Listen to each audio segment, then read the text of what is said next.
ओम शांति।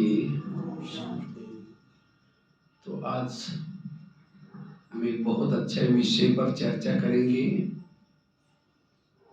हमारी स्थिति बिगड़ती क्यों है, उसके कारण, प्लस स्थिति को ना बिगड़े, शक्तिशाली बने, उसके लिए निवारण। क्योंकि वर्तमान समय हमें स्थिति को क्या करना है, शक्तिशाली बनाना है। क्योंकि जिसकी स्थिति शक्तिशाली है वो रोने वालों की आंखों के आंसू पोंछ सकेंगे। जिनकी स्थिति शक्तिशाली है उनका भविष्य का पद ऊंचा होगा।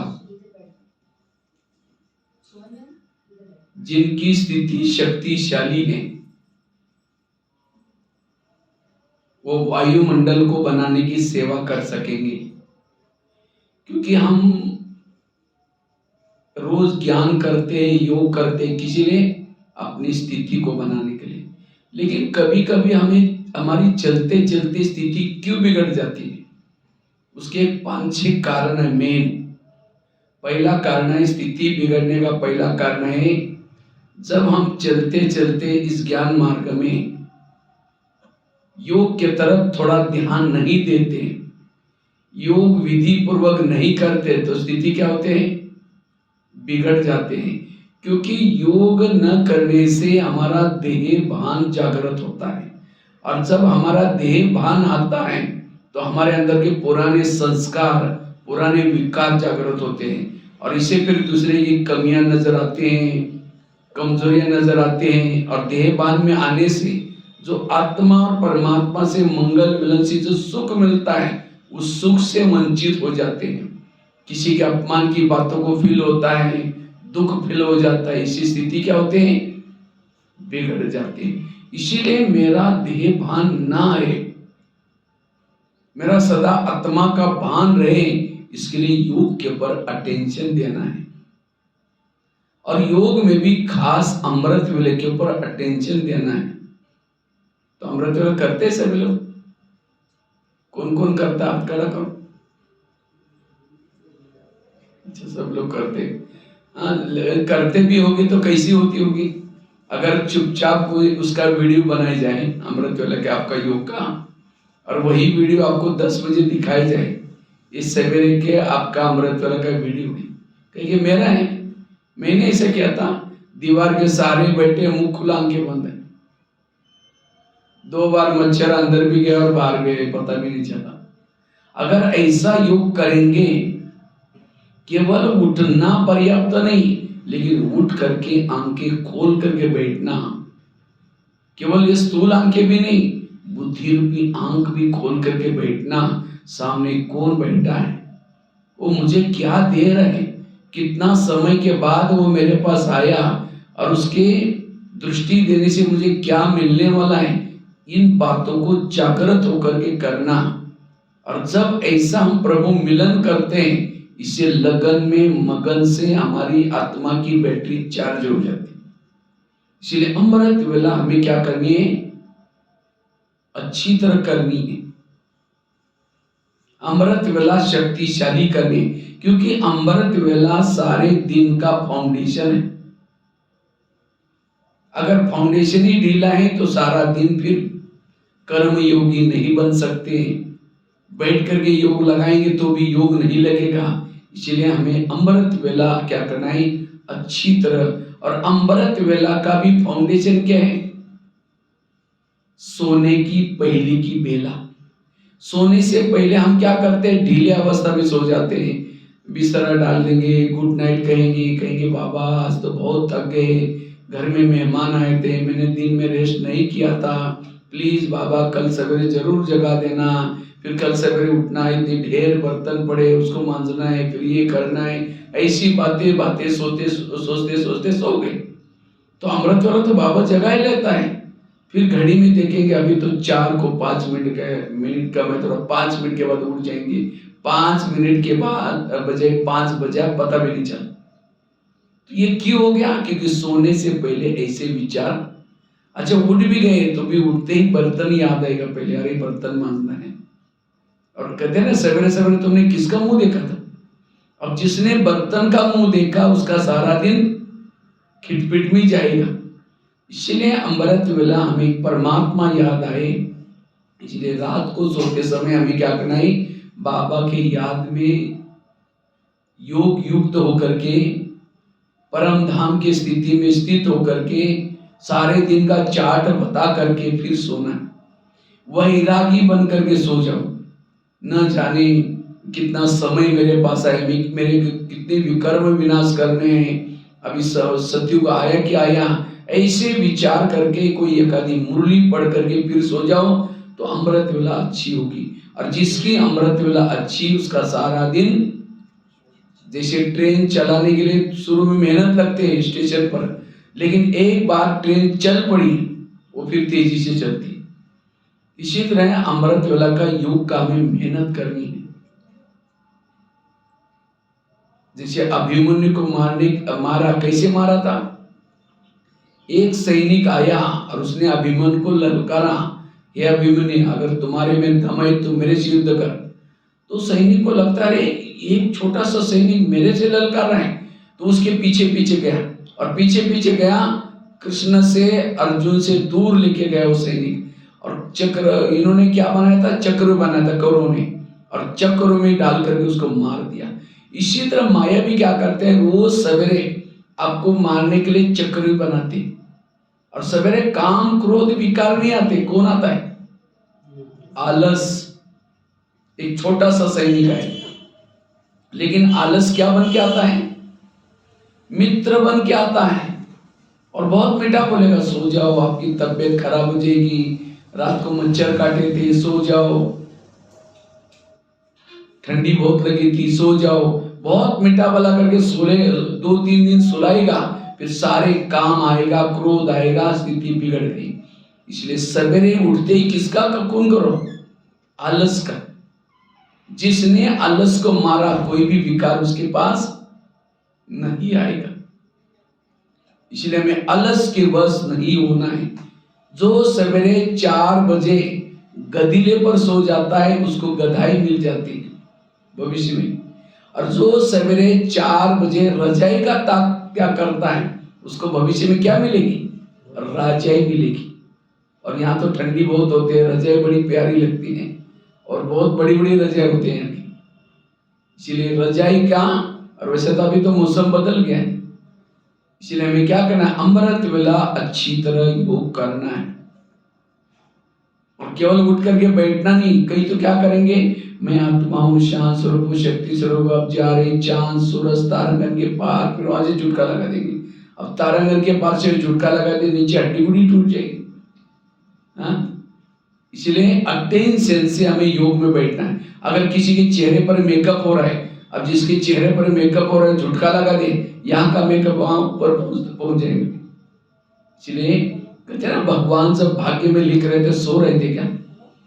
तो बाबा अमृत वेला हमारे भाग्य में लिखता है, उस समय सोना नहीं है। तो इसलिए आज हमारी स्थिति बिगड़ती क्यों है?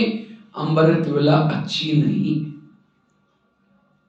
इसलिए आज से हमें प्रतिज्ञा करना है, हमें रोज अमृत वेला अच्छी तरह योग करना है। इसलिए रात को सोने से पहले फाउंडेशन बना करके सोना है। और दूसरी बात, हमें रोज क्लास के पहले आकर के आधा घंटे का योग करने की आदत डालनी है। क्लास कितना बजे होते हैं यहाँ? 7:30। अभी टाइम बदलेगा तो 7:30। तो योग कितना बजे चलता है? 7 बजे। पहुंचते कितने हैं? 7 बजे एक आएगा, 7:15 बजे दूसरा आएगा, फिर 7 में 7:30 से पहले एक आएगा, और जैसे 7:30 बज के सब पहुंच गए। जो क्लास के पहले योग नहीं करता उसके मुरली कोई काम की नहीं है। अब अगर धान बोते हैं या गेहूं बोते हैं तो उसके पहले जमीन को क्या करते हैं? तैयार करते हैं, हल चलाते हैं, सब कुछ ये करते हैं, उसके बाद बीज बोते हैं। या सूखी जमीन में जाकर के बो के आ जाओ, उसको पानी नहीं दो, कुछ नहीं दो, दवाई ना डालो, खाद नहीं डालो, कुछ मिलेगा उसमें? इसी तरह ज्ञान का बीज दिमाग में डालना है, उसके पहले आधा घंटा में क्या करना है, अपने बुद्धि को तैयार करना है। और संगठन का योग हमें कब मिलता है? अमृत वाला तो घरों में अकेले करते हैं, शाम के समय भी घरों में करते हैं। केवल क्लास के पहले का योग ही हमें संगठन का योग मिलता है। और लकड़ियां जल रहे, एक गीली लकड़ी डालो उसके अंदर तो क्या हो जाएगी, वो भी जलना शुरू हो जाएगी। इसी तरह आपका योग नहीं लगता, आप यहां संगठन में आकर के बैठो। और जो संगठन में योग करता है, सेंटर का वायुमंडल पावरफुल बनता है। न चाहते हुए अपने आप लोग यहां खींचे हुए आएंगे। जितना सेंटर का वायुमंडल बनाएंगे उतना लोग अपने आप आएंगे यहां। इसलिए हमें क्लास के पहले सभी को संगठन में योग जरूर करना है। और योग करके फिर मुरली सुनो, वो मुरली आपको आनंद देगी, अतीन्द्रिय सुख का अनुभव होगा। तो स्थिति बिगड़ने का कारण हम क्लास के पहले योग नहीं करते, सीधा करके मुरली सुनते हैं। फिर शाम को पूछेंगे आज की मुरली क्या थी, बहुत अच्छी थी, एक पॉइंट तो बताओ, बड़ा अच्छा था, वरदान बताओ, बहुत अच्छा था। वो अच्छा बोलता है, दिमाग से खिसक गया, क्योंकि गरम दिमाग पर डाल दिया। इसलिए क्लास के पहले सबको क्या करना है, और उसके लिए बहाने बनाते हैं। बच्चे स्कूल में जाते हैं, खेती का काम है, दुकान है, ये सारे बहाने हैं। इसलिए क्लास के पहले को ये पता नहीं, गुजरात के एक शहर में गया था, और वहां भी गांव था छोटा, कोई बड़ा शहर में नहीं था, छोटा सा गांव था।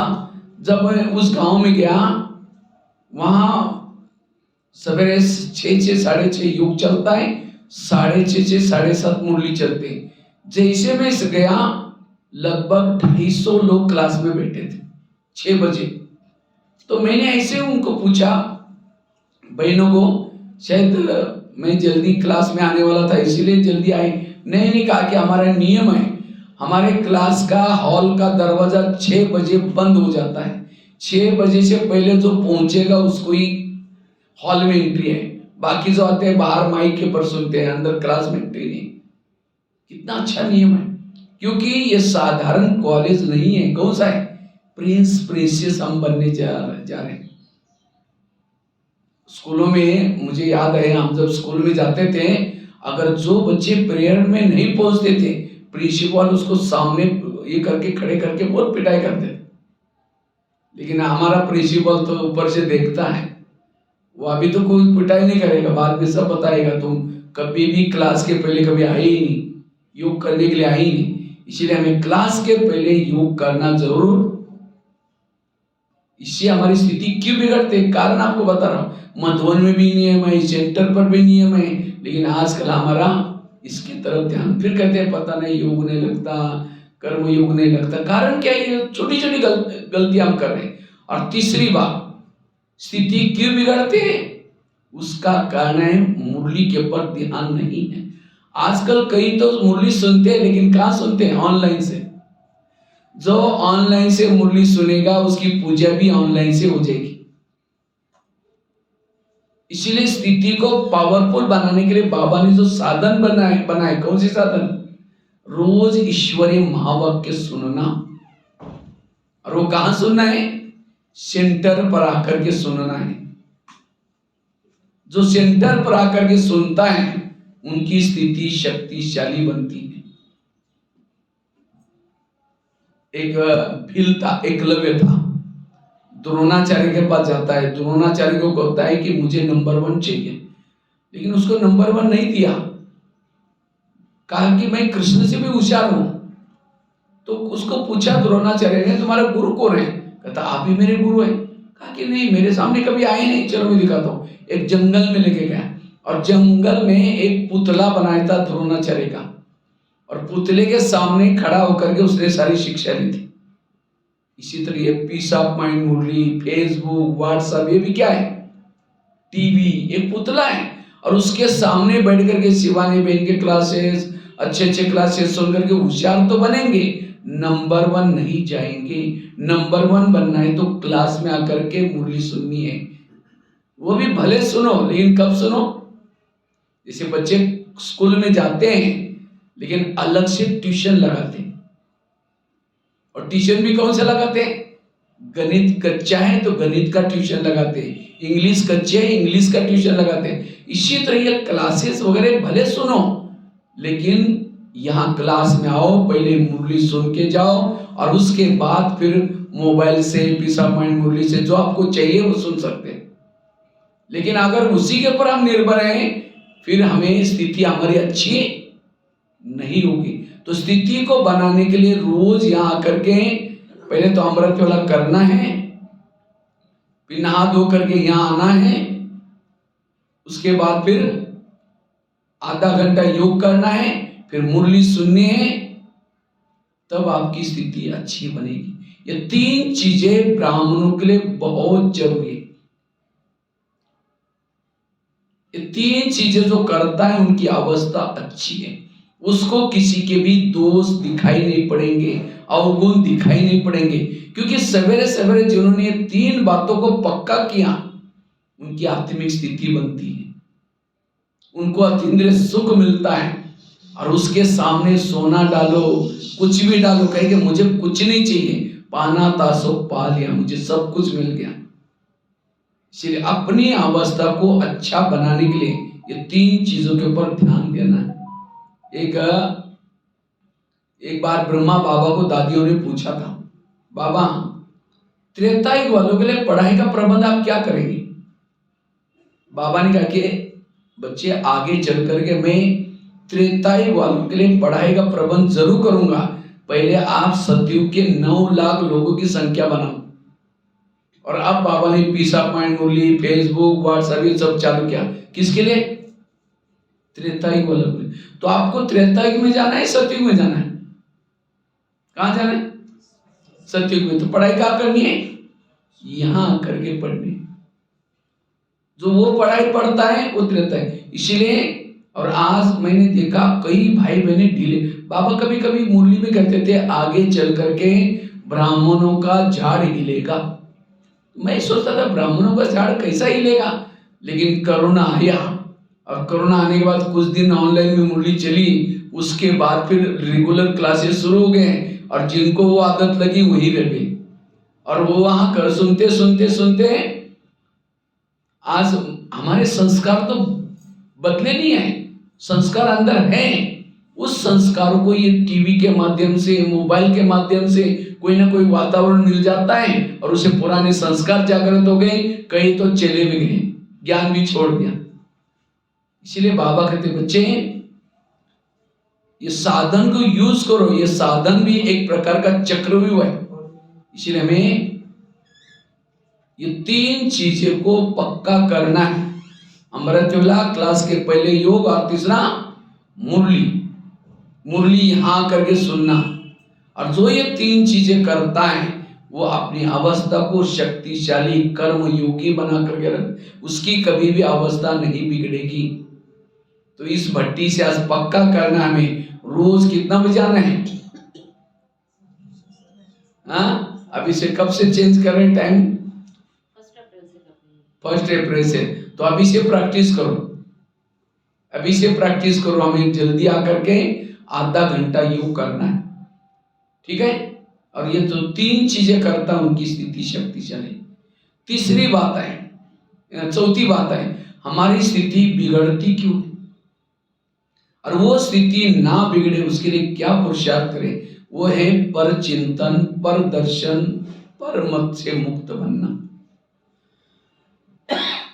कभी ज्ञान मार्ग में चलते चलते हम दूसरे के दोष देखते हैं, अवगुण देखते हैं। अगर किसी के अवगुण देखेंगे, दोष देखेंगे, स्थिति क्या हो जाएगी? बिगड़ जाएगी। मुझे लगता है अभी भी बाबा की एक मुरली चली मधुबन में, रिवाइज मुरली थी। बाबा शायद 2 तारीख को ईस्टर्न टर्न था, उसमें आए थे। बाबा ने कहा ये पर चिंतन, पर दर्शन, पर मत, ये 3 पर को काटो और चौथा पर परोपकारी बनो। तो परचिंतन तो नहीं करते ना सभी, हाँ? जो कभी परचिंतन किसी का करते नहीं, वो हाथ खड़ा करो, मुश्किल ही होगा, हाँ? हाथ नहीं उठ रहे मतलब सब करते, तो क्या क्या फायदा होता है बताओ? पर चिंतन करने से क्या क्या फायदा होता है? जब फायदा नहीं होता क्यों करते फिर? तो आज से ये परचिंतन जो करता है, बाबा कहते हैं सो चिंतन करके सो दर्शन घुमा करके माया का गला काटो। लेकिन जो परचिंतन करता है किसका गला कटेगा? खुद का ही गला कटेगा। अर्थात समय चला जाएगा, स्वाद चले जाएंगे। इसलिए हमें परचिंतन से बचना है, क्योंकि परचिंतन करने से वायुमंडल खराब हो जाता है। जिसका आप परचिंतन करेंगे उसके लिए नफरत आएगी, घृणा आएगी, वैर होगा, धीरे धीरे आपस में दूरियां बनती जाएगी। जितना पर उसका चिंतन करते रहेंगे, फलानी ऐसी है, वो ऐसी है, वो ऐसी है, उतना आपको दोनों की दूरियां, संबंध अच्छे नहीं होंगे और ये क्या होते हैं, संबंध बिगड़ते जाएंगे। कई कहते हम करते नहीं, लेकिन कोई आकर के सुनाता तो क्या करें? क्यों सुनाता है? हम सिर हिलाते, अच्छा और क्या होगा, और क्या होगा। वैसे तो अभी गुलजार दादी का डे आ रहा है, मुझे लगता है कल ही है, 11 तारीख। तो गुलजार दादी के साथ मुझे 10 साल तक रहने का मौका मिला। तो गुलजार दादी जोन इंचार्ज भी थी, दिल्ली का जोन संभालती थी। तो कई बार दादी हम लोगों को कहते थे, देखो कुछ टीचर बहनें आने वाले हैं तो आप क्या करना, उनका भोजन नाश्ता भी बनाना। तो कई बार जब टीचर बहनें दादी से मिल करके आती थी तो मैं पूछता था, आप लोग दादी से मिले? कहता हाँ मिले, लेकिन दादी ने कोई बात ही नहीं सुनी। मैंने कहा आप कोई किसी की निगेटिव बातें तो नहीं सुना रहे थे? हाँ किसी की थोड़ी बात सुना रहे थे। दादी को कोई किसी की निगेटिव सुनाता था तो दादी हाँ भी नहीं करती थी, ना भी नहीं करती थी, ऊपर चली जाती थी बाबा के पास। लेकिन हम क्या करते, कोई सुनाता है तो उसको रिस्पॉन्स करते, अच्छा अच्छा अच्छा और क्या हुआ करके, और काम को आगे करेंगे। मना वो सुना करके पाप कर्म जमा कर रहे हैं, लेकिन आप अच्छा अच्छा करके उस पाप को आप भी बागी बन लो। इसीलिए कोई अगर सुनाता है उसको हाथ जोड़ो, प्लीज ऐसी फालतू बातें हमको, जैसे किसी को वोमिटिंग आते हैं, उल्टी आते हैं, वो कहां जाता है? उल्टी आने वाला कहां जाता है? और उल्टी करता क्यों है? कोई चटपटी चीजें, तला हुआ, सड़ा हुआ, गला हुआ खा लिया तो उसको पेट में डाइजेस्ट नहीं हुआ तो क्या करता है? उल्टी करता है।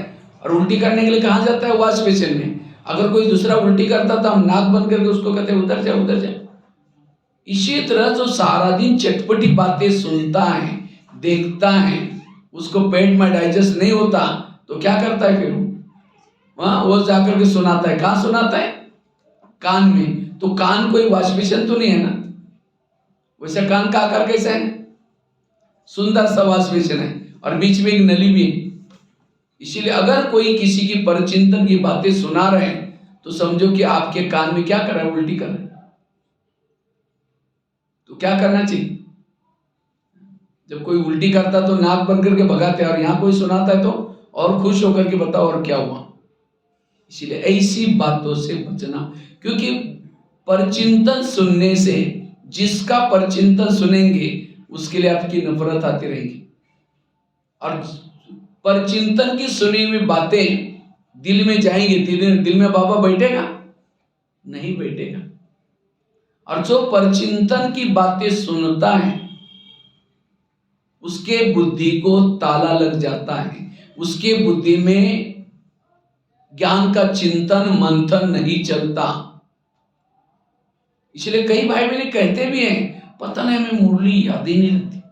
सरस्वती किसके ऊपर बैठे? हंस के ऊपर बैठती थी। हंस मतलब स्वच्छ। इसी तरह परचिंतन सुनना मतलब अंदर कुछ बाहर कुछ। इसीलिए बाबा कहते बच्चे, अवस्था बिगड़ने का कारण है परचिंतन। किसी के दोष देखे, समझो किसी के घर में जाओ, उनके बच्चे भी बैठे हैं, उनका बाप भी बैठा है। बच्चों को कहेंगे बच्चा ठीक नहीं, नालायक है, ऐसा है वैसा है, और बाप को कहेंगे बहुत अच्छे, आप कितने अच्छे। बाप कहेगा तुम पहले यहां से भाग जाओ, तुमने मेरे बच्चों की गिलानी की, तो मेरा बच्चा बोलता है। क्योंकि हर माँ बाप को अपने बच्चे क्या होते हैं? प्यारे होते हैं। इसी तरह सारा दिन कहेंगे वो बहन ऐसे, वो भाई ऐसे, वो ऐसा है, और शाम को योग में बैठेंगे, क्या कहेंगे? मीठे बाबा, प्यारे बाबा, आप शांति सागर, दया सागर। बाबा कहेंगे मैं भूल गया, मुझे याद दिला रहे। तुमने तो मेरे बच्चों की गिलानी की, जिसको मैं रोज मीठे बच्चे बोलता हूं, और तुम मेरी महिमा कर रहे हैं। भगवान से प्यार करने से पूर्व भगवान ने रची हुई दुनिया का हर इंसान मुझे प्रिय चाहिए। अगर किसी की बुराई करके योग में बैठेंगे, योग नहीं लगेगा। इसलिए कई कई बार बाबा मुरली में एक शब्द यूज करते, कहता है बाबा कहते हैं मेरे अच्छे अच्छे बच्चे थे, सेवा करते थे, ज्ञान करते थे, लेकिन आज वो है ही नहीं, चले गए। क्यों गए? उन्होंने यहां आकर के किसी के दोष देखना शुरू किया। जो दोष देखता है ज्ञान में नहीं चल सकता। तो आपको तो रहना है ना लास्ट तक बाबा के ज्ञान में। इसलिए मुझे किसी के दोष, क्योंकि किसी का भी दोष नहीं है, हर एक को पाठ मिला हुआ है। इसलिए किसी की भी कमजोरी देख करके, कमजोरी को देख करके हमें अपना टाइम वेस्ट नहीं करना है। इसलिए पर चिंतन की बातों से बचना।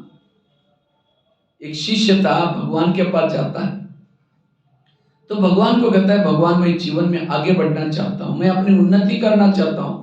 भगवान ने कहा ठीक है, और उसके लिए भगवान ने कहता है कि मैं उन्नति करना चाहता हूँ, आगे बढ़ना चाहता हूँ, मुझे कुछ वरदान दो, ब्लेसिंग दो। वो शिष्य भगवान को बोलता है। तो भगवान ने कहा ठीक है, मैं इसके लिए तुम्हें वरदान देता हूँ और साथ में 2 थैले देता हूँ। भगवान ने कहा एक थैले को तुम पीठ के पीछे रखना और दूसरे थैले को कहाँ रखना? आगे रखना।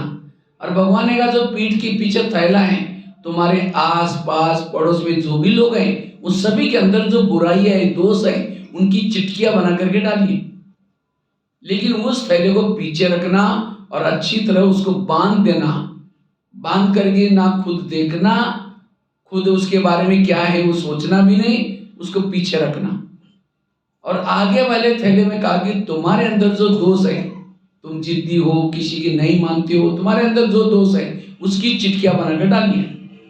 लेकिन भगवान ने कहा क्या करना?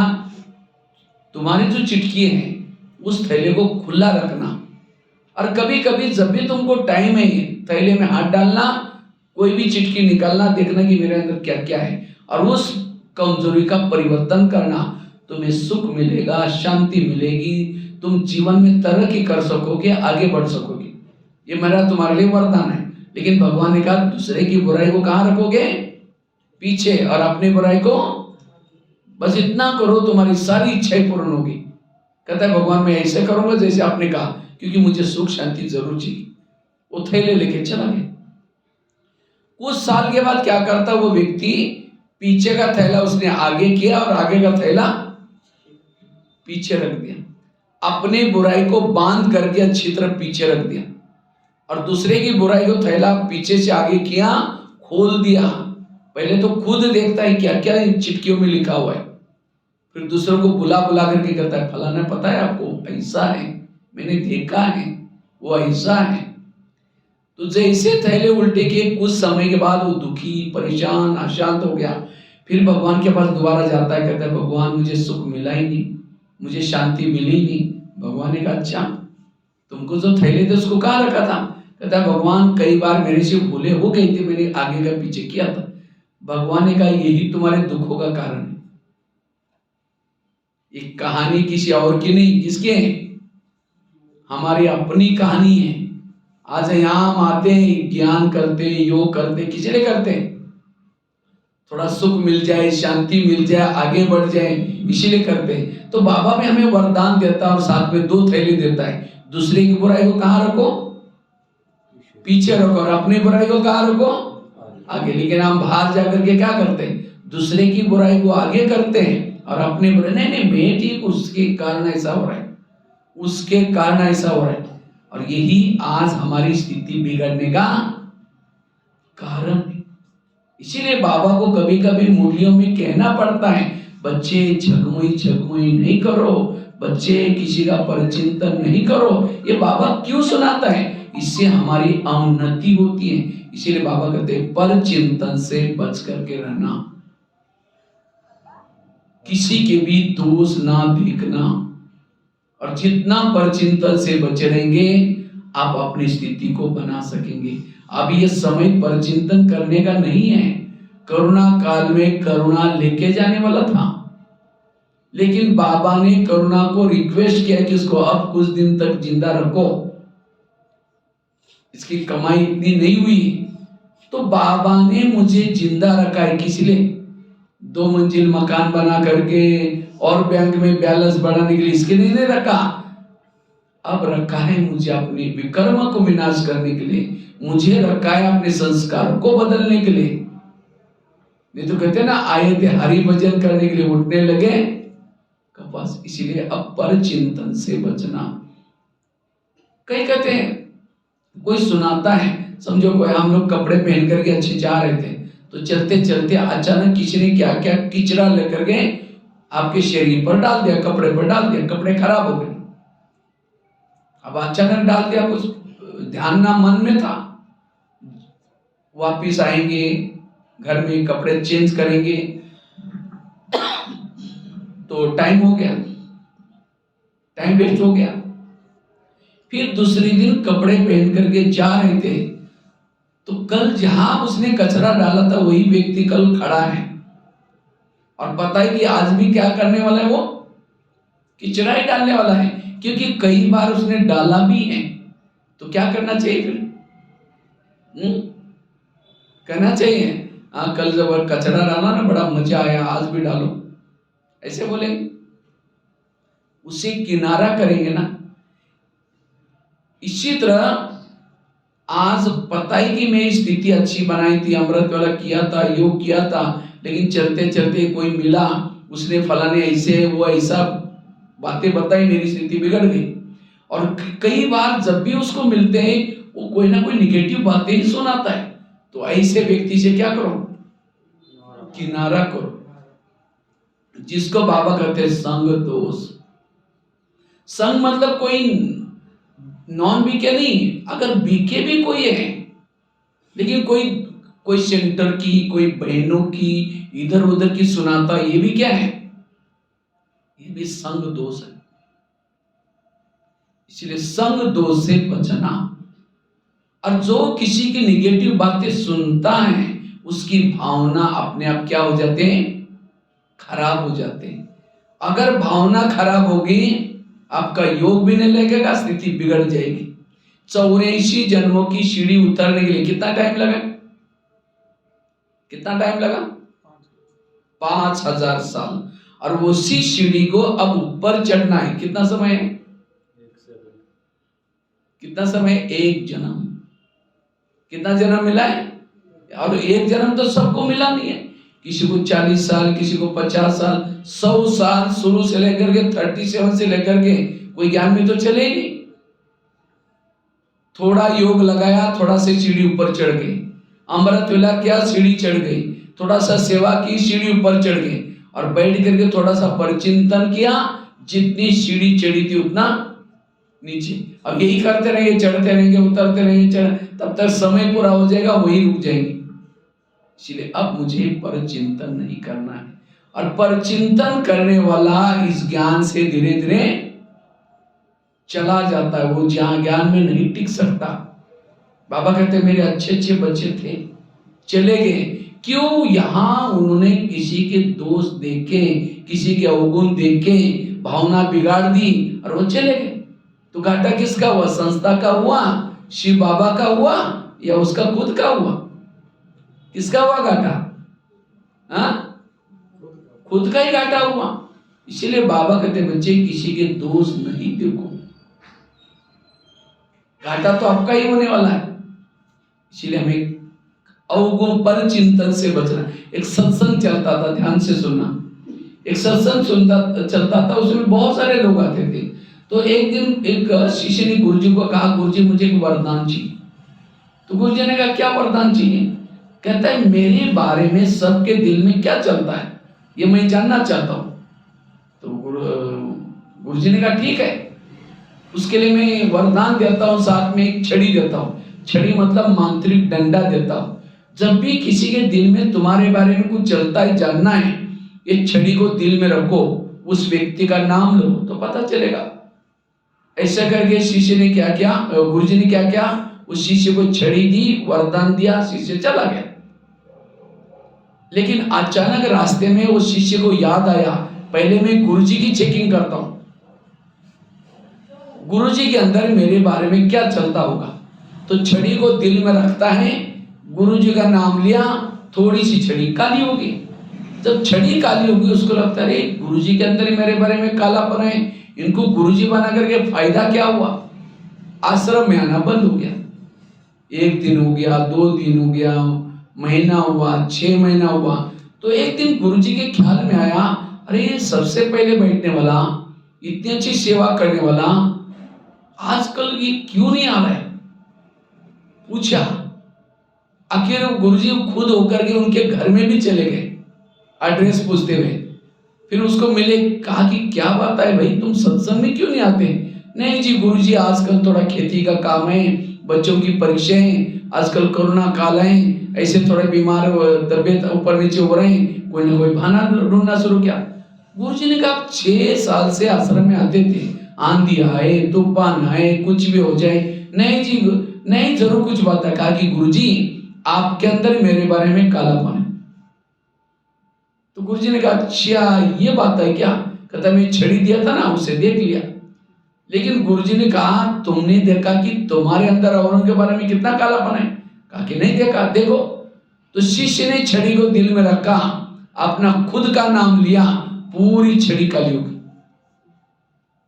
गुरु की कितनी काली थी, थोड़ी सी काली थी, लेकिन शिष्य ने अपना जब देखा तो पूरी काली, थोड़ी सी सफेद बन रही थी।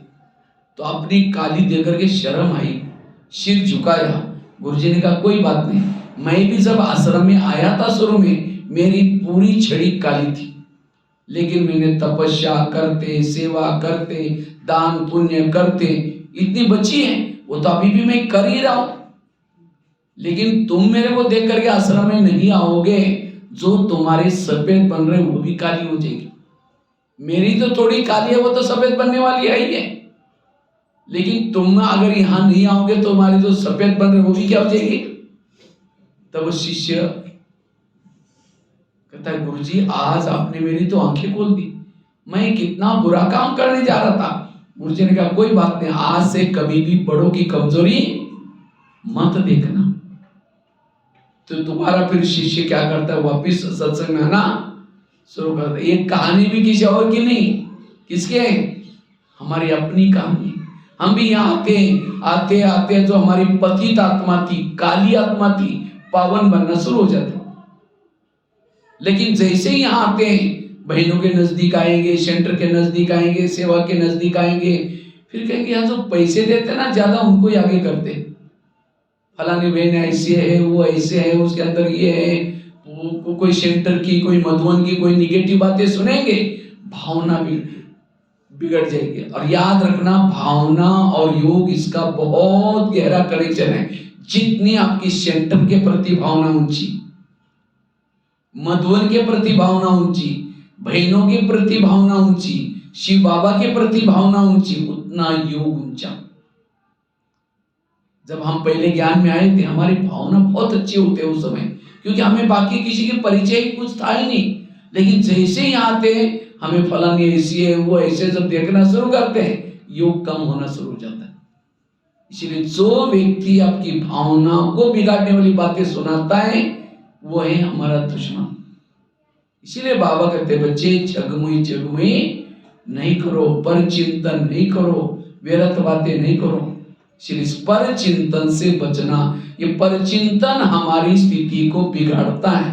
पर चिंतन करने वाला कर्म योगी नहीं बन सकता, बैठ करके योग नहीं लगा सकता। इसलिए आज से इसके ऊपर हमें अटेंशन देना है। तो कितने बातें हो गई, 4 बातें हो गई। पहली बात बताई अमृत वेले के ऊपर अटेंशन। दूसरा बताया रोज क्लास के पहले आधा घंटे का योग करने पर अटेंशन। तीसरी बात बताई रोज हमें मुरली सुननी है, सम्मुख सुननी है, यहां आकर के सुननी है, उसका अटेंशन। और चौथी बात बताई पर चिंतन से बचना।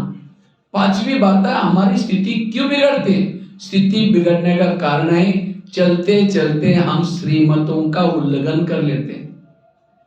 श्रीमत का क्या करते हैं? उल्लंघन।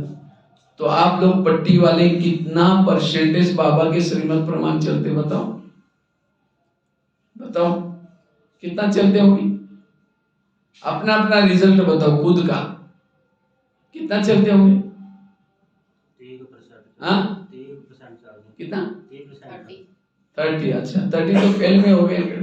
हाँ और बताओ कितना चलते हैं? हाँ बताओ, अपना खुद को तो पता है ना, और नियम तो पता है ना, क्या क्या नियम है? अमृत और उठना, रोज की मुरली सुनना, शुद्ध भोजन खाना, बहुत छोटे मोटे काफी सारे नियम है। तो उस मुरली रोज सुनते हैं, उस अनुसार हम कितना परसेंटेज को फॉलो करते होंगे बताओ?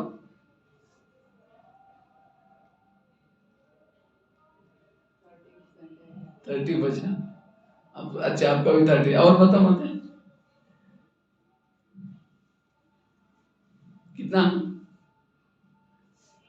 कई लोग श्रीमत किसको समझते हैं? रोज अमृत वाला उठना। अच्छा उठ तो गए, लेकिन छुटकारा लगाते हो कि आधे मार्ग कट हो गए।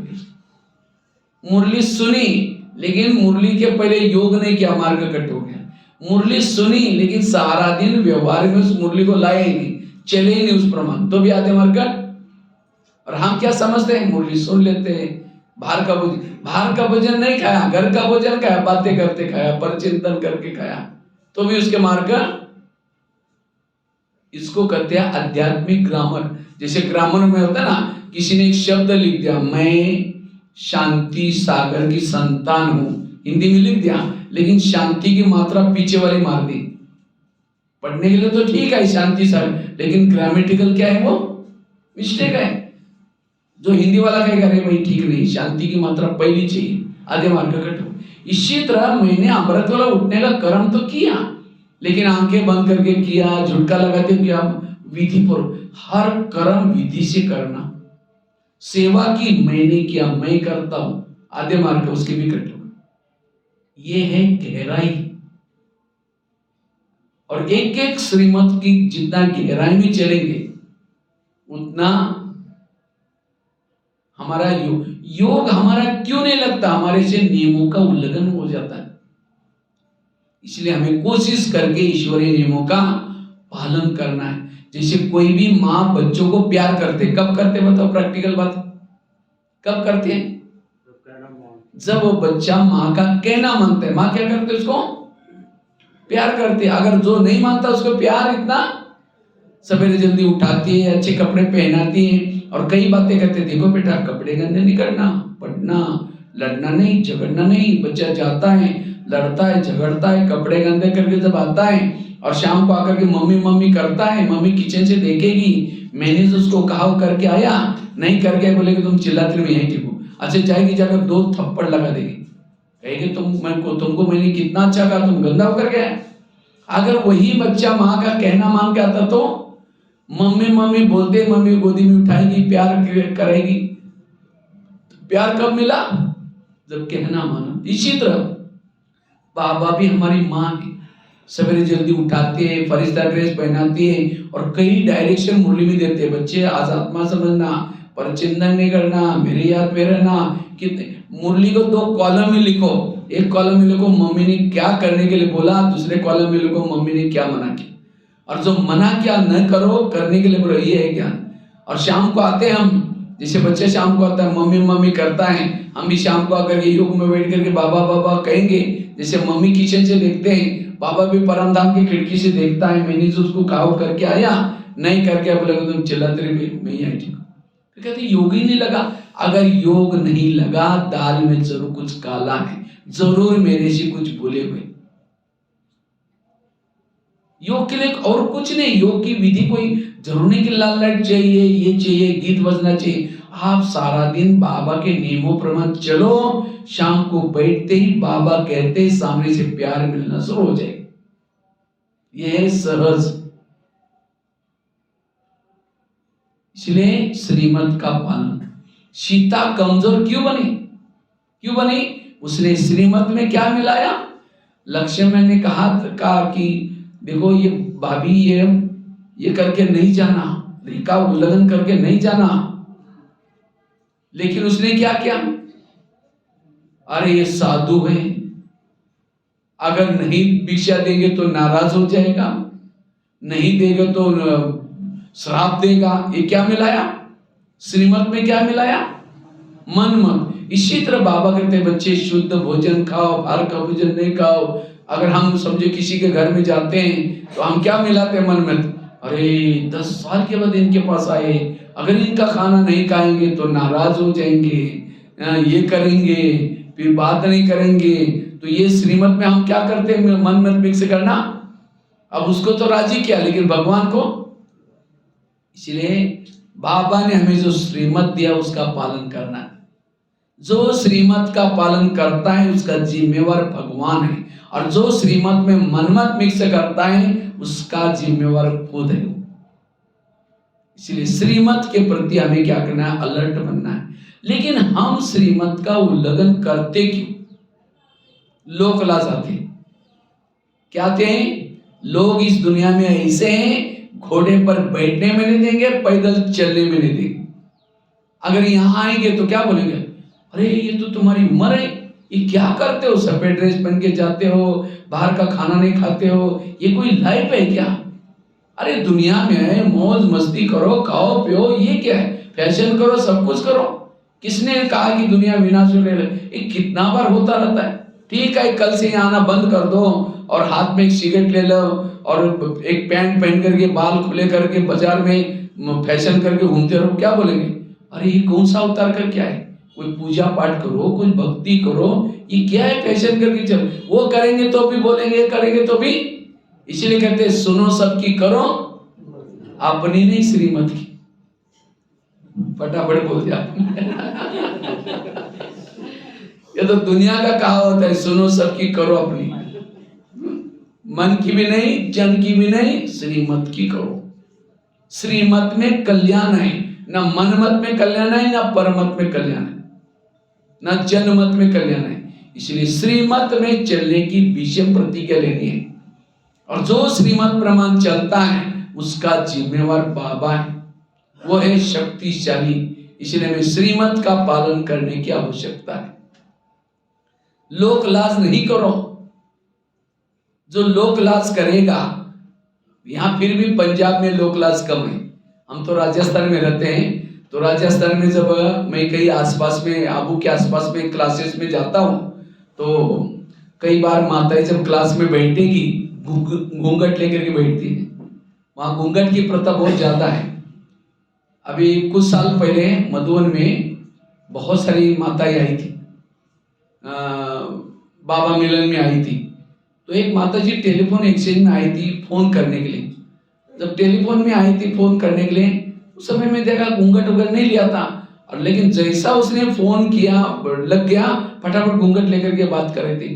तो मैंने ऐसे पूछा, माता जी आप घूंघट से बात क्यों कर रहे थे? कहते ससुर जी से बात कर रहे थे ना।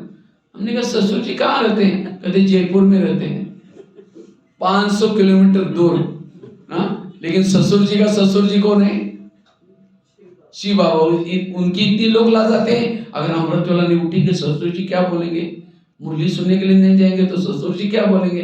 इसलिए एक बाबा की लोक लाज करो, किसी की भी लोक लाज नहीं करो। इसलिए श्रीमत का पालन हमें करना है, और जितना श्रीमत का पालन करेंगे स्थिति शक्तिशाली बनेगी। जो श्रीमत का पालन करता है, और हमने खुद ये किया हुआ है। एक मैं अपनी खुद के मैं अनुभव सुनाता हूं आपको। मैं जब पढ़ाई करता था, तो पढ़ाई करता था, मेरा टिफिन आता था घर से टिफिन आता था। तो शायद मैं ITI का पढ़ाई कर रहा था, तो घर से टिफिन में भी क्या आता था, केवल सूखी रोटी आती थी, और उसके ऊपर लाल मिर्ची मैंने अपने बस रखी थी, लाल मिर्ची डाल करके खा लेते थे। हमारे गांव में बस नहीं जाती, बस दूसरे जगह से जाते हैं। तो हमारी माता जी वहाँ सप्ताह में एक बार बाजार करने के लिए जाती थी।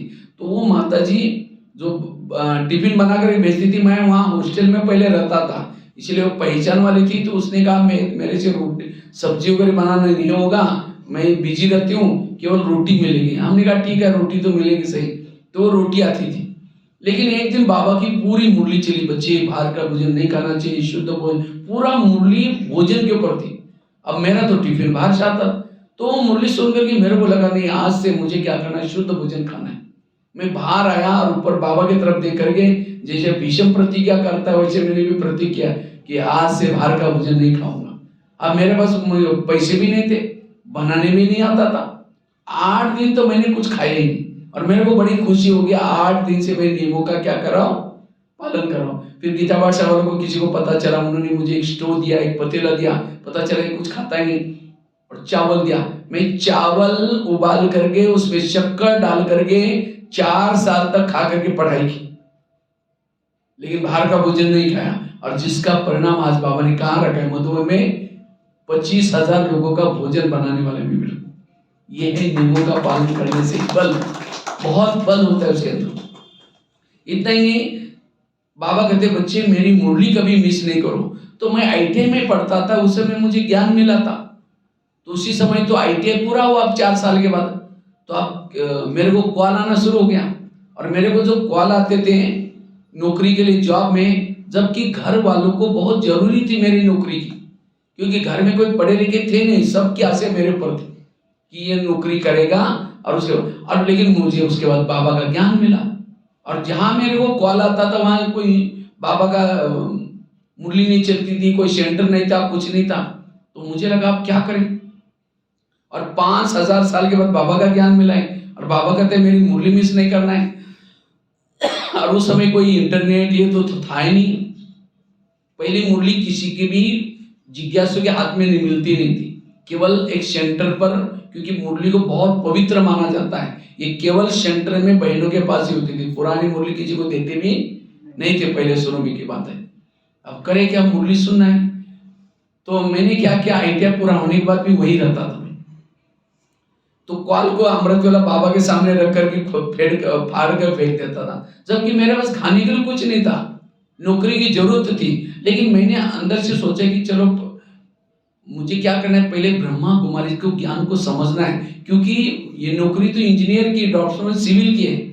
लेकिन अब मुझे जो भविष्य में 21 जन्म तक परमात्मा क्या बना रहा है, प्रिंस प्रिंसेस, राजा रानी जैसे बना रहे, तो ये उसी का महत्व है। तो मैंने क्या किया, मैंने सोचा गीता पाठशाला में इतना अच्छा मैंने ज्ञान सुना, अगर जहां बहनें रहती वहां कितना अच्छा ज्ञान होगा। मैंने क्या किया, जहां डिस्ट्रिक्ट था वहां चला गया। अब वहां रहने का प्रॉब्लम था, और रहेंगे कहा, वहां मुरली सुनने के लिए कुछ तो करना तो पड़ेगा। तो मैंने एक हॉस्पिटल में गया, और हॉस्पिटल में जाकर के डॉक्टर जी का कहा, डॉक्टर जी आपको कोई पेशेंट कंपाउंडर की जरूरत है?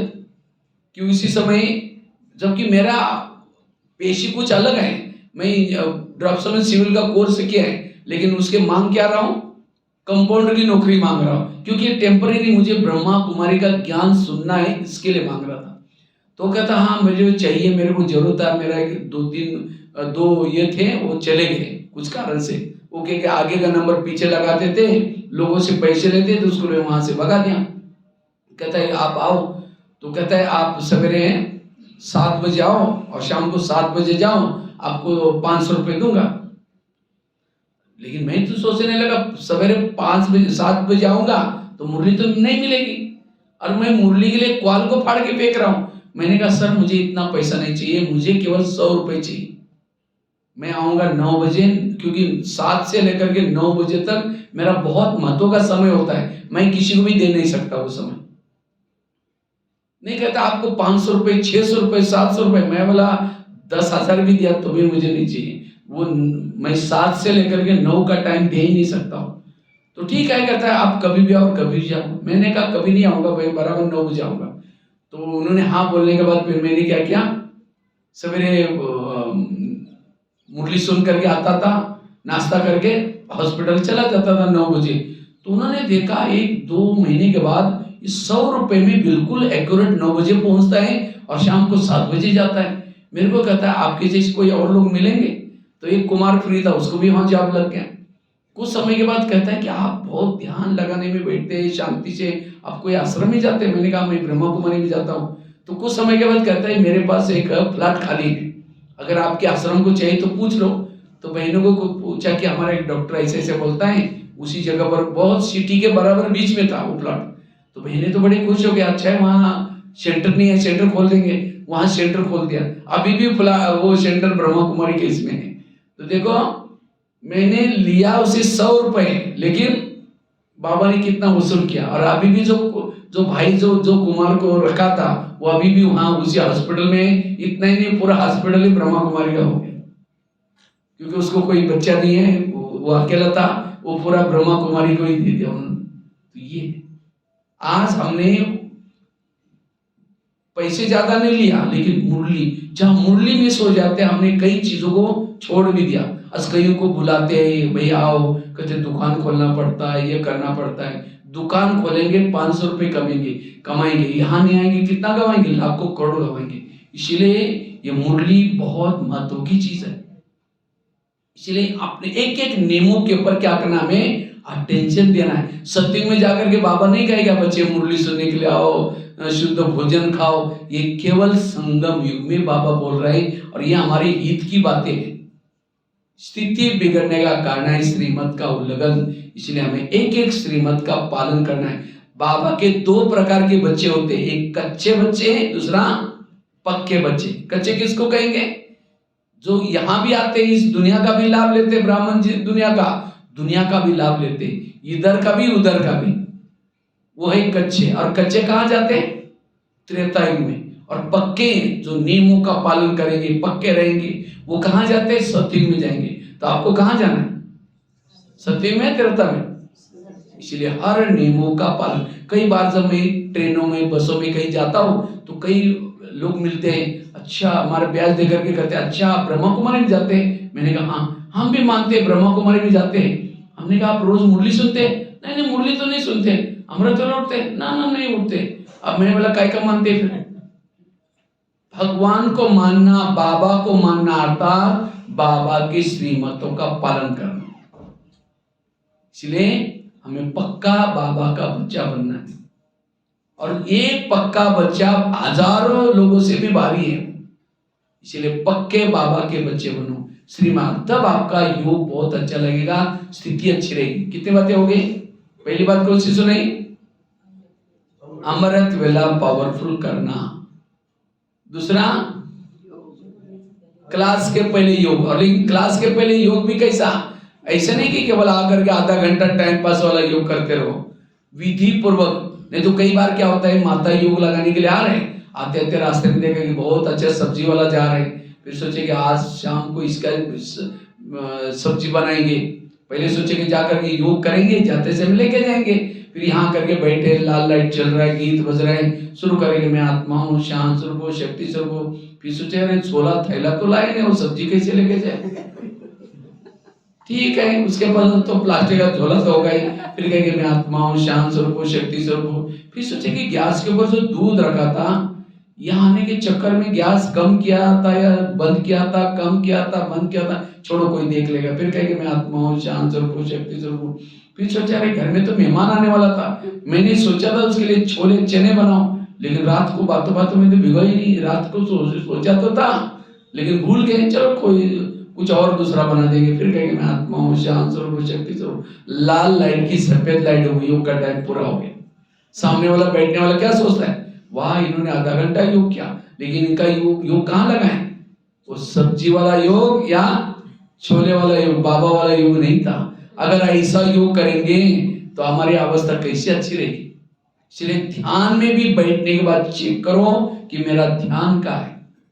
भक्ति मार्ग में यही कि माला जप रहे हैं, राम राम राम राम, देखना भाई बिल्ली दूध ना पी, राम राम राम राम, ध्यान है बिल्ली की तरह माला पे रहे। इसलिए चेक करो, अटेंशन से बैठना है। अगर कोई मेहमान को घर में बुलाओ और मेहमान आने से पहले दरवाजा कुंडी लगा करके सो जाओ, वो बेल बजा रहे, घंटी बजा रहे, दरवाजा नहीं खोलो, कैसा लगेगा उसको? अरे मैं 10 काम छोड़ के आया हूँ, इनका काम है और इन्होंने दरवाजे बंद किया, वो चला जाएगा। फिर फोन करोगी क्या बात आप आई नहीं? कहेगा मैं आया था, आपने मैंने बेल बजाई थी, आपने दरवाजा नहीं खोला, आप अंदर ही थे।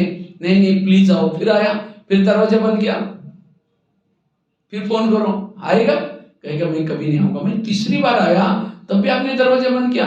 इसी तरह अमृत वाला उठेंगे, बाबा को निमंत्रण देंगे, मीठे बाबा, प्यारे बाबा, आप आ जाओ, हम आपसे बातें करनी करनी करनी। उसको तो बुलाया, दरवाजे खिड़की आंखें बंद, तेरे द्वार खड़ा भगवान, भगत भरली झोली भगत तुम चाहते हो गए। इसलिए आंखें खोल करके बैठो, और केवल खोल के भी नहीं, अब कोई घर में मेहमान बैठा उसके चेहरे की तरफ देखते रहो, वो कहेगा फोन क्यों किया था। कई तो बाबा के फोटो की तरफ देखना इसको समझते योग है, वो योग नहीं है। और फिर घड़ी में बीच में देखते भी रहेंगे कितना बजे तक देखना हो। अब कोई घर में मेहमान है उसके चेहरे की तरफ देखो, घड़ी की तरफ देखो, उनको लगेगा शायद मैं आने के कारण इनको कुछ जाना होगा, कहीं डिस्टर्ब हो गया। इसलिए लगन में मगन होकर के योग करना। योग की सरल विधि क्या है? जैसे आजकल मोबाइल को चार्ज करते, कैसे करते हैं चार्ज? मोबाइल को चार्ज कैसे करते हैं? और आजकल तो मोबाइल तो माताएं, बूढ़ी बूढ़ी माताएं भी मोबाइल यूज करते हैं, और सबको पता है कि मोबाइल चार्ज कैसे करते हैं। कैसे करते हैं? उसको प्लग के पास ला करके रखेंगे, और केवल रखेंगे नहीं, उसकी 2 तारे प्लग में डालेंगे। इसी तरह शरीर भी हमारा एक मोबाइल है, आत्मा उसकी क्या है? बैटरी है। तो आत्मा रूपी बैटरी को चार्ज करने के लिए बाबा ने जगह जगह पर क्या बनाया? प्लग। ये सेंटर क्या है? यहाँ पट्टी में जितनी भी आत्मा रूपी बैटरी हैं उनको चार्ज करने का प्लग बना कर रखा है। हर शहरों में प्लग बना कर रखे, जैसे टावर बनाते हैं ना, ये भी टावर है, परमात्मा से का डायरेक्ट कनेक्शन है। तो अपने मोबाइल को दिन में एक बार कहाँ लाना है? प्लग के पास लाना है। और समझो मोबाइल को ला करके रखा, लेकिन तारे डाली नहीं, तो यहाँ हमने मोबाइल को, शरीर को ला करके पटका दिया हाल में, लेकिन मन बुद्धि नीचे भटक रहे, उससे भी कुछ नहीं होने वाला। यहां आने के बाद भी मन और बुद्धि को क्या करना है? बाबा के साथ ज्वाइन करना है। और एक तार नहीं, दोनों भी तारे डालनी है। अच्छा, मोबाइल की तारे डाली, बाजू का बटन रात भर बंद था, चार्ज होगा? इसी तरह हम यहां करके बैठ गए, लेकिन स्मृति का स्विच आप है, कुछ सोचे नहीं, डबो के बैठे बस। इसलिए यहां आने के बाद भी कहां आया हूं, किसके सम्मुख आया हूं? स्वयं परमात्मा मुझे पढ़ाने के लिए आएगा। परमात्मा मेरा पिता है, वो कहां रहता है। इसी तरह गहरी बातों को याद करो, जितनी स्मृति गहरी उतना योग गहरा। बाबा के कुछ उपकार है हमारे पर, अगर एक एक उपकार को याद करो आंखों से आंसू आएंगे। कहा कितना जन्मों से विकारों के गटर में गिरे थे। कोई व्यक्ति गटर में गिरा है, लोग थूक के जा रहे हैं, नाक पकड़ करके जा रहे हैं, वो सड़ रहा है, गल रहा है, कोई देख नहीं रहा है। और एक व्यक्ति जो बहुत अच्छा था वो आया और आ करके सीधा उस गटर में घुसा उसके लिए, और घुस करके उसको सीधा निकाला। ये नहीं सोचे कि मेरे कपड़े खराब हो जाएंगे, निकाल करके सीधा उसने गले लगाया, और गले लगा करके छोड़ा नहीं, उसको अपनी एसी गाड़ी में लाकर बिठाया। उसके बाद घर में लाया, और वो इतना बड़ा व्यक्ति फिर भी उस गटर में गिरे हुए व्यक्ति को कपड़े चेंज कर रहा है, दवाई लगा रहे हैं, मालिश पालिश कर रहा है, और एक दिन नहीं रोज। तो क्या वो गटर में गिरा हुआ व्यक्ति कभी भूलेगा उसको? कहेगा कभी नहीं भूलूंगा, इसने मेरे लिए जिए दान दिए। तो इसी तरह आज हम भी कितना जन्मों से विकारों के गटर में गिरे थे, किसी ने उठाया? उठाने का तो छोड़ो, कितने हमारे रिश्तेदारी मिले, नातेदारी, उन्होंने और ही लात मार करके गटर में डाल दिया। हमने शादी की, तुमको भी करनी पड़ेगी, नहीं तो हमको लोग क्या बोलेंगे, और ये गिराने की कोशिश की। परमात्मा कहाँ? परम धाम कहाँ? आपका पट्टी शहर। जब वो आया तो उसने ये सोचा मैं पट्टी में भी जाऊंगा, इसको भी मिलूंगा। और आपको यहाँ मिलने के लिए उसने कितनी बहनों को समर्पित किया, कितने बड़े बड़े कार्यक्रम किया, और आपकी गली तक पहुंच गया। वो कितना, उसके 1 घंटे की पढ़ाई पढ़ते हैं, लेकिन आपका नाम कितना ऊंचा होता है। याद रखना, ब्रह्मा कुमारी में जो पढ़ेगा उसका नाम जब तक चांद सूरज रहेगा उन लोगों का नाम अमर रहेगा। अभी भी हनुमान, गणेश कौन है जिन्होंने 5000 साल पहले परमात्मा के कार्य में मदद की थी, उनकी आज भी पूजा हो रही। आज व्यक्ति ने थोड़ा काम करने के बाद पेपर में न्यूज आती है, कितनी खुश हो जाती है, मेरा पेपर में नाम आ गया। दूसरे दिन पेपर गटर में गिर गया, लेकिन यहाँ जिसका नाम आएगा, शास्त्रों में लिखा जाएगा, वो पढ़ेंगे लोग, उसको नहा धो करके पवित्र रह करके पढ़ेंगे। कितना बड़ा उस परमात्मा का हमारे पर उपकार है। जब योग में बैठे ऐसी ऐसी बातें करो तो योग क्यों नहीं लगेगा। इसलिए स्विच चालू करना। अच्छा, स्विच चालू किया, लेकिन कभी तार प्लग में डाल रहे हैं, कभी निकाल रहे हैं, डाल रहे हैं, निकाल रहे हैं, तो क्या बैटरी चार्ज होगी? और कैसे डालते बताए ना, किसी को सब्जी याद आ रही है, किसी को क्या याद आ रहा है। कोई दुकान वाला है, योग में बैठा है, शुरू करेगा मैं आत्मा हूँ, शांत स्वरूप हूँ, शक्ति स्वरूप हूँ। फिर सोचा रे कल उधार दिया था, उसको मैंने खाते में लिखा या नहीं लिखा। फिर क्या चलो बाद में देखते थे, मैं आत्मा हूँ। फिर क्या रे कुछ होलसेल सामान मंगाना था, बैठा योग में, बातें ये याद आ। जैसे मम्मी कोई बड़े मेहमान के साथ मिल रहे, बहुत बड़ा मेहमान है, और बीच में बच्चा आता है, मम्मी मेरी टाई कहाँ है, मम्मी मेरा ये, कहीं ठहर जाओ मैं बात कर रही, क्योंकि बच्चा तो रोज का है। इसी तरह सब्जी ये सब चीजें रोज के हैं, परमात्मा से याद कर रहे हैं। इसीलिए हमें अटेंशन से योग में बैठना। कई कहते हैं हम योग में बैठते तो मेरी आत्मा ऊपर जाती नहीं। योग में कभी आत्मा परमधाम में नहीं जाती।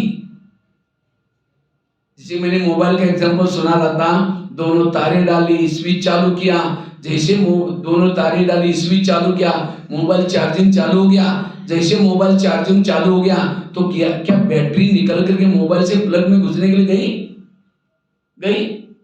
तो बैटरी कहाँ रहे हैं? वो समय मोबाइल में रहते हैं, तो वो करंट लेने के लिए कौन गया? उसके कनेक्टेड जो तारे थे वो गए। इसी तरह हमारी कोई योग में बैठ करके आत्मा निकल करके बॉडी से ऊपर नहीं जाती। नहीं तो हम कई बार पीस ऑफ माइंड टीवी जो चलती है उसमें दिखाते ना, जब योग में योगी बैठते घूम करके आत्मा निकली ऊपर गई, और हम भी जाने की कोशिश करते हैं, फिर कहते हैं मेरा योग लगता है। योग आपका लगता है तब तो यहाँ आ रहे। तो योग हमें बुद्धि से लगाना है, बुद्धि हमारी जानी चाहिए। तो इसलिए, और जितना योग अच्छा लगाएंगे उतना आपके विकर्म खत्म हो जाएंगे, उतना शक्तिशाली। इसलिए ऐसा हमें क्या करना है? योग करना है। तो क्या क्या बताया? एक तो अमृत वेला का योग अच्छा, दूसरा क्या बताया? क्लास के पहले का योग, तीसरा क्या बताया? रोज की ईश्वरी महावाक्य सुनना, यहां करके सुनना सम्मुख। चौथी कौन सी बताई? कभी भी परचिंतन किसी का नहीं करना। उसके लिए थैले वाली कहानी बताई, छड़ी वाली बात बताई, कान में उल्टी नहीं लेना। चौथी बात कौन सी? पांचवी कौन सी बताई? श्रीमत का पालन करना। अगर हम श्रीमत का पालन करते हैं तब हमारा योग लगेगा, अवस्था अच्छी बन जाएगी। 5 बातें सुनाई, छठी बात है। और अगर हमें हमारी स्थिति बिगड़ती क्यों है? स्थिति बिगड़ने का कारण है देह का भान। मुझे लगता है कोई भी मुरली उठाओ, 2 बातें रोज की मुरली में बाबा की ज्यादा होती। कौन सी?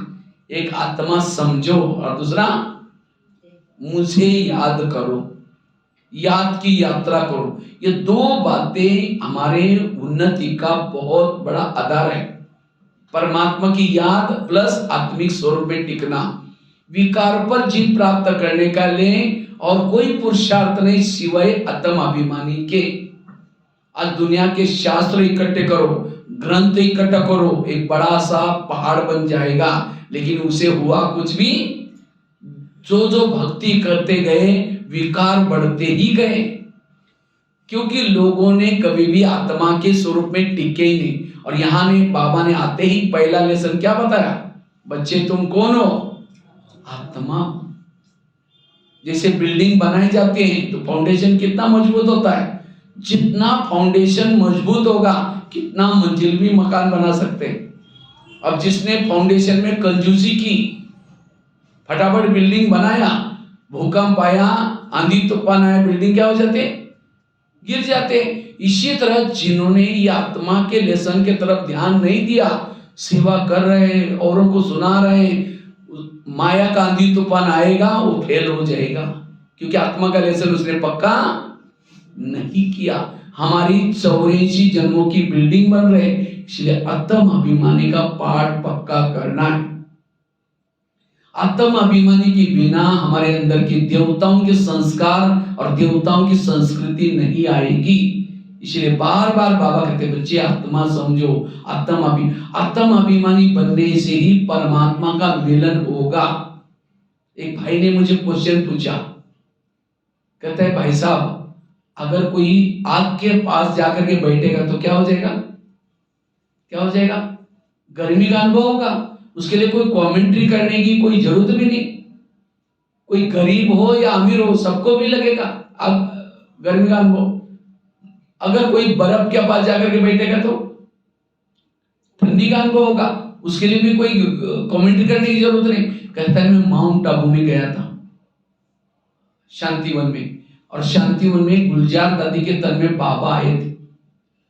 4 घंटा गुलजार दादी के तन में बाबा मुरली चला रहे थे, और मैंने बहनों को पहले ही बोल करके कुछ जुगाड़ करके, कहता है मैं इस सोफे के नजदीक बिल्कुल स्टेज के नजदीक जगह लिया था, लेकिन कहता मैं 4 घंटा बैठा, मुझे कोई अनुभव नहीं हुआ।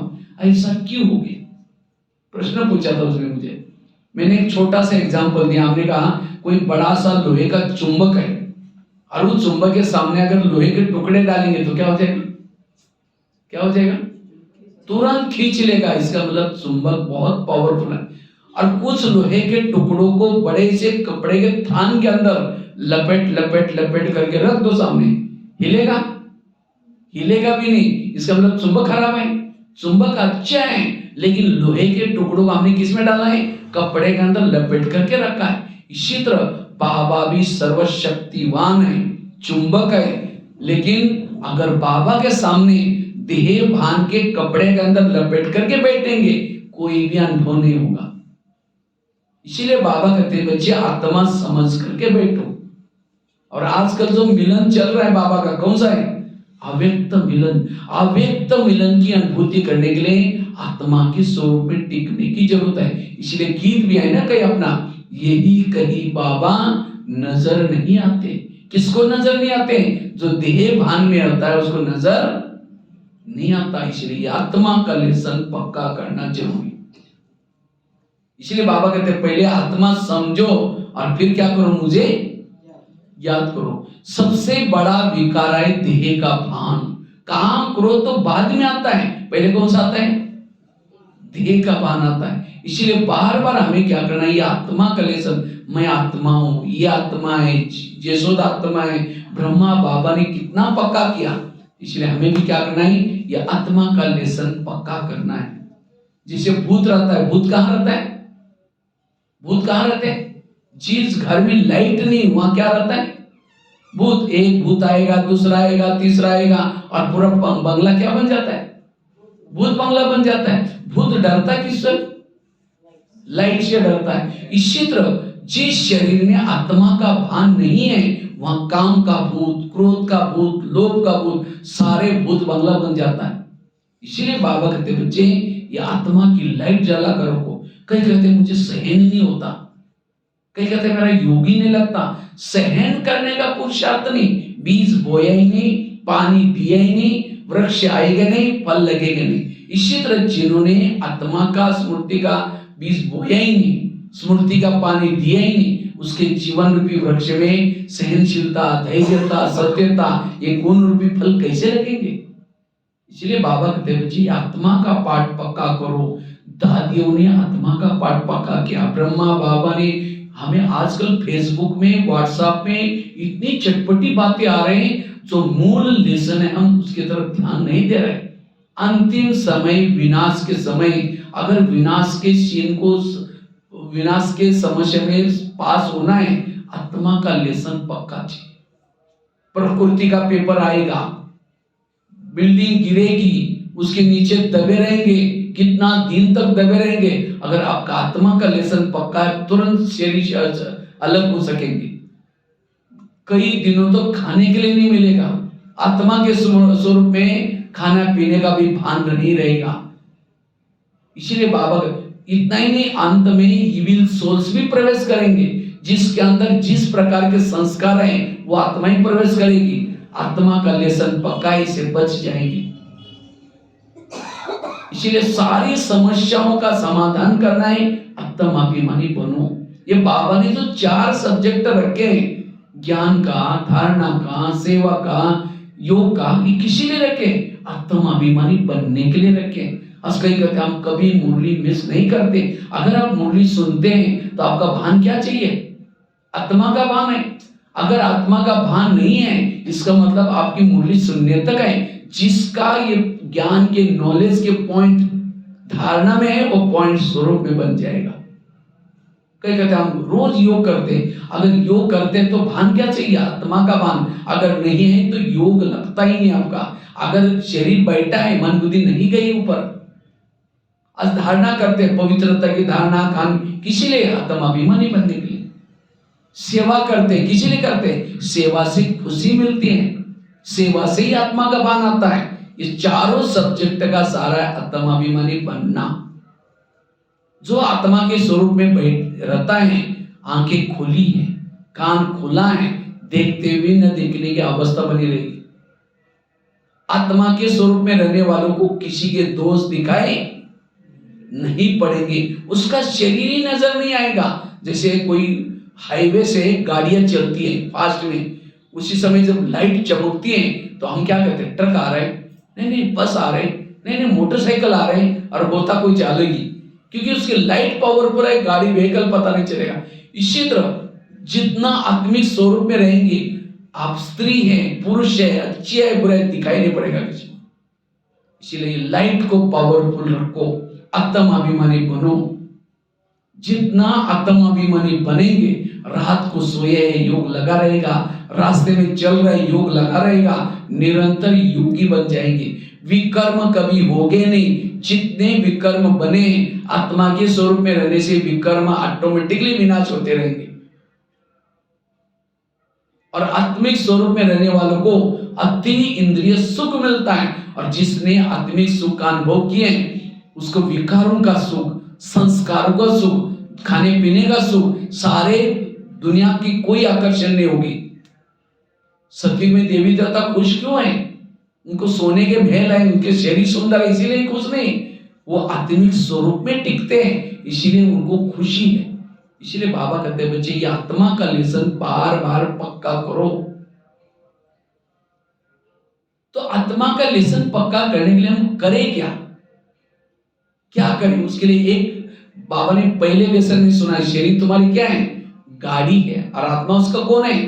ड्राइवर है। जैसे गाड़ी का ड्राइवर क्या करता है? सारा दिन गाड़ी को घुमा करके रात को कहां लगता है? गैरेज में लगता है। और गाड़ी के अंदर नहीं सोता, सोने के लिए कहां जाता है? अपने घर में चला जाता है। इसी तरह हमें भी क्या करना है? रोज इस शरीर की गाड़ी को घुमा फिरा करके रात को कहां लगा दो उसको? गैरेज। ये शरीर बेड है गैरेज। और आजकल तो बड़े बड़े शहरों में, दिल्ली में, बॉम्बे में, बड़े बड़े शहरों में क्या करते हैं? नीचे से पिलर उठाते हैं, पार्किंग नीचे होता है, रहने का कहां होता है? ऊपर। ये 3 लोग भी सृष्टि है, पार्किंग करने का स्थान, और आत्मा रूपी ड्राइवरों का घर है परम धाम। तो हमें अपनी गाड़ी को रोज बेड पर लगा करके, बेडशीट कंबल डाल करके सोने के लिए कहां जाना है? ऊपर बाबा के पास जाना है। लेकिन हम क्या करते हैं? गाड़ी को गैरेज में लगा दिया और गाड़ी के अंदर सो गए। और इसीलिए सारा दिन देह का भान, और जो देह के भान में होता है उसको मान की, अपमान की, निंदा की, स्तुति की, और इसलिए उसकी स्थिति बिगड़ जाती है। इसलिए आत्मा का अभ्यास हमें बार बार पक्का करना है। और जितना आत्माभिमानी बनेंगे, स्थिति पावरफुल बन जाएगी। 7 स्वरूपों का अभ्यास, पवित्रता की धारणा, सोमान में स्थित रहने का अभ्यास, इससे से हम आत्माभिमानी बनेंगे। तो जितना आत्माभिमानी बनेंगे, स्थिति बिगड़ने का कारण है देह भान। सबसे बड़ा विकार है, विकारों का मुखिया कौन है? देह का भान। राम रावण का युद्ध चलता है, राम क्या करता है? रावण का एक सिर काटता है, वो कट तो जाता है, दोबारा जुड़ जाता है, फिर काट देता है, फिर जुड़ जाता है। राम परेशान हो गए। विभीषण आया, राम के कान में 2-4 बातें सुनाई, ये ऐसा नहीं मरेगा, उसके नाभि में तीर लगाओ। और जब नाभि में तीर लगा, रावण क्या हो गया? मर गया।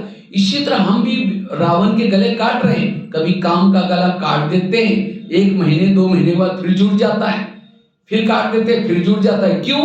नाभि में तीर नहीं लगाया, नाभि अर्थात देह भान नहीं छोड़ा। इसलिए देह भान को छोड़ना, तब स्थिति पावरफुल बन जाएगी। सारे ज्ञान का सारा ही आत्म अभिमानी बनना। और जितना आत्म अभिमानी बनेंगे हमारा पद ऊंचा होगा। आत्म अभिमानी बनने से सच्चा परमात्मा के मिलन का सुख होगा। इसलिए आत्म अभिमानी स्थिति का अभ्यास। तो कितनी बातें बताई? 6 बातें। यही पूरा करेंगे तो 6 बातें याद रहेंगी। ये 6 बातों की कमी स्थिति बिगड़ने का कारण है। अगर मुझे स्थिति को बनाना है, इन 6 बातों के ऊपर अटेंशन देना है। पहली बात कौन सी सुनाई? दोबारा एक बार दोहराते हैं। अमृत वेला का योग पावरफुल करना। दूसरी बताइए, रोज क्लास के पहले आधा घंटे का योग करना। तीसरी बात कौन सी सुनाई? रोज ईश्वरीय महावाक्य में सेंटर पर आकर के सुनना। चौथी कौन सी बताई? पर चिंतन से दूर रहना। उसके लिए काफी सारे एग्जाम्पल अलग अलग दिया। पांचवी कौन सी बताई? जब श्रीमत का उल्लंघन करते हैं तब स्थिति हमारी क्या होते हैं? बिगड़ जाते हैं। इसलिए श्रीमत का पालन करना। छठी कौन सी बात बताई? आत्म अभिमानी बनना। ये 6 बातें अगर आप अटेंशन देंगे, ये 6 बातों की कमी, यही आज हमारा पुरुषार्थ ढीला होने की संभावना है। इसलिए 6 बातों में हमें क्या करना है? मजबूत बनना है। ठीक है? ओम शांति।